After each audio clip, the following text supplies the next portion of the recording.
All right, what should you expect when you come to a Lutheran worship service? Well, first and foremost, you should expect to hear the Bible. And that is what we do with we call it a lectionary, a series of readings that we have. We've talked about Psalms already when we talked about the occasional time that we chant them.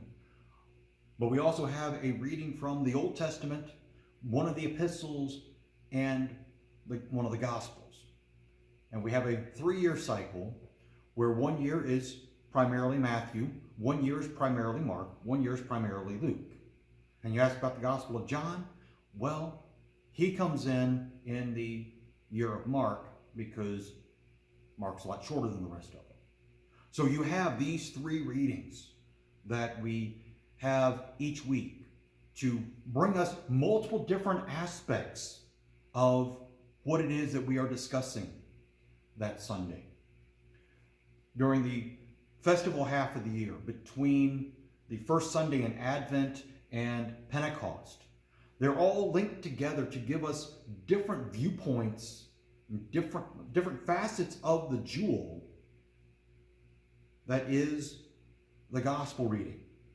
And so we can look at different things from maybe the gospel reading this time, maybe the epistle, maybe we'll take it from the side of the Old Testament reading. And we can do all of these things because we hear them. Now in the time over the summer and into the fall, we have continuous readings. We just pick up with whatever part of the gospel we're in, and we just run right through it. We take an epistle. 1 year, most of the summer is Romans. Another year, most of it is Galatians and Philippians. Or we read through, as we did this past year, in Ephesians.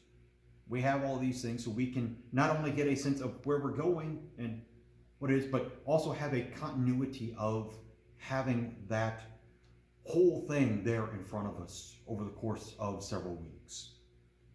So you hear a lot of Bible in our service. We say a lot of Bible in our service. As I invite you to, when you come in and you pick up the hymnal and you look through whichever service we are doing, whether it's one of the divine services or it is one of the other offices, that you look along the right-hand side of the page and you see scripture reference after scripture reference, that where all of these things come from, that you get to a Lutheran worship service and you have the Bible, both spoken, proclaimed, and confessed.